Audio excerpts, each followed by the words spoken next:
प्यारे बच्चों, metric space के इस वीडियो में आज हम लोग एक बहुत ही इंपॉर्टेंट थ्योरम पढ़ने चल रहे हैं और वो है कि in a metric space the intersection of two open sets is an open set. Last video में हमने आपको बताया था कि an open sphere every open sphere is an open set. चाहे जो भी ओपन स्फीयर अगर आप मेट्रिक स्पेस में देखते हैं तो एक ओपन सेट वो होता है। आज हमको अब ओपन सेट के बारे में भी हम लोग जान चुके हैं, तो आज हमको ये जानना है कि दो अगर सेट ओपन सेट हैं और उनका इंटरसेक्शन लिया जाए तो भी एक ओपन सेट ही होता है। बहुत ही इंपॉर्टेंट थ्योरम है, आपकी परीक्षा में आ भी चुकी है ये। तो देखिए, सबसे पहले स्टेटमेंट यही है कि in a metric space the intersection of two open sets is an open set. तो इसका जो प्रूफ है, देखिए इसके प्रूफ में सबसे पहले हम ये मान लेते हैं कि लेट एक्स डी बी ए मेट्रिक स्पेस। मान लेते हैं कि एक्स डी एक मेट्रिक स्पेस है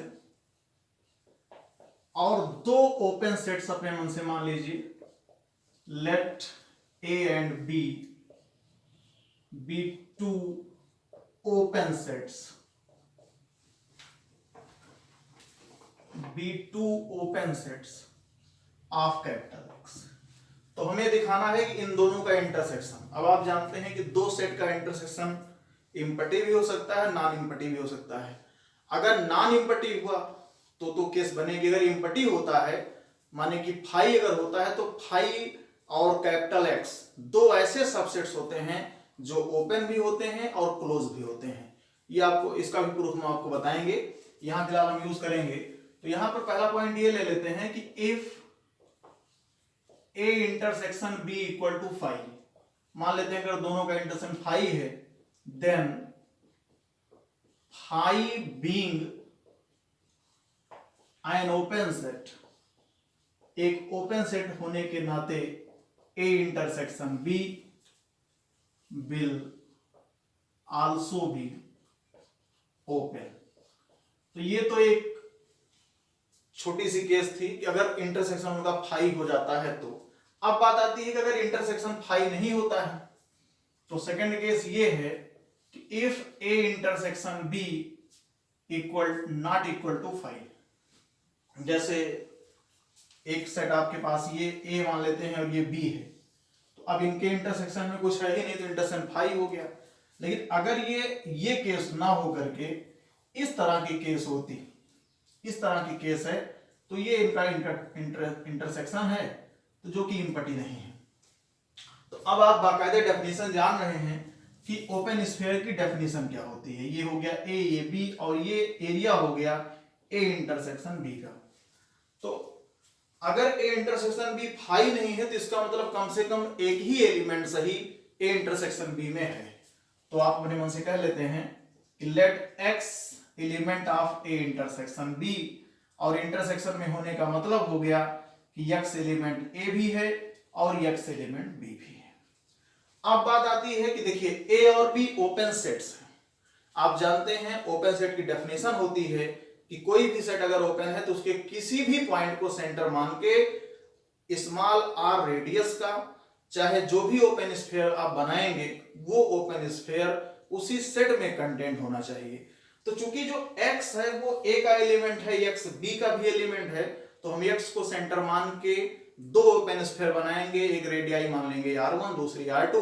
इस प्रकार की है कि a का सबसेट हो, दूसरा b का सबसेट हो। तो आप यहां लिखेंगे कि since a and b are open sets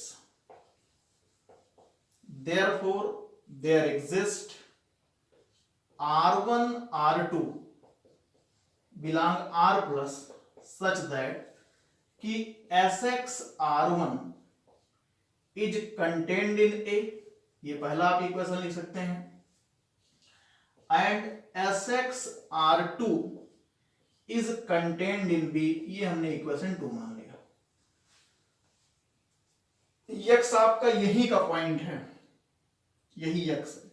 r1 ये डिस्टेंस हो सकती है, r1 ये डिस्टेंस हो सकती है। अब हम क्या करते हैं, आप जानते हैं इंटरसेक्शन में जो सेट होता है वो दोनों सेट से छोटा हो जाता है। कभी कभार एक सेट के बराबर भी होता है, लेकिन वो पर्टिकुलर केस बराबर होता है।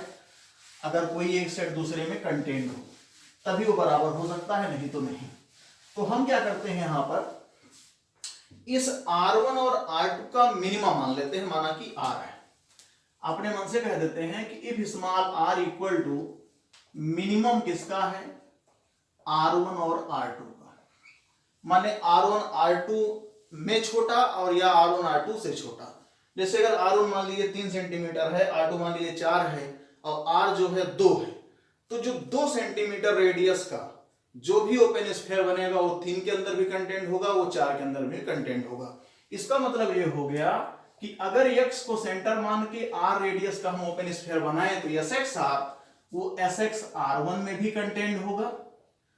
और आप देख रहे हैं यही SXR1 A का सबसेट है, यानी यहां से आप लिख सकते हैं कि SXR is subset of A।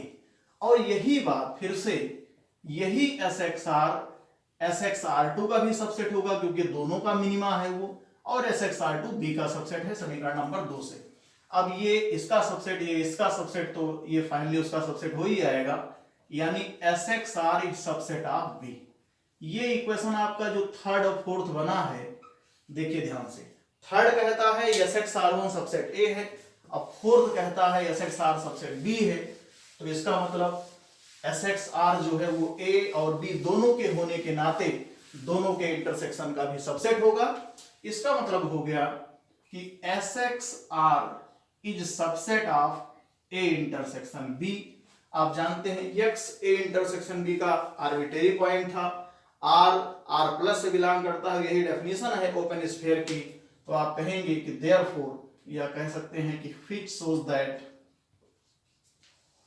which shows that A intersection B is an open set। और यही स्टेटमेंट था कि in a metric space the intersection of two open set is an open set.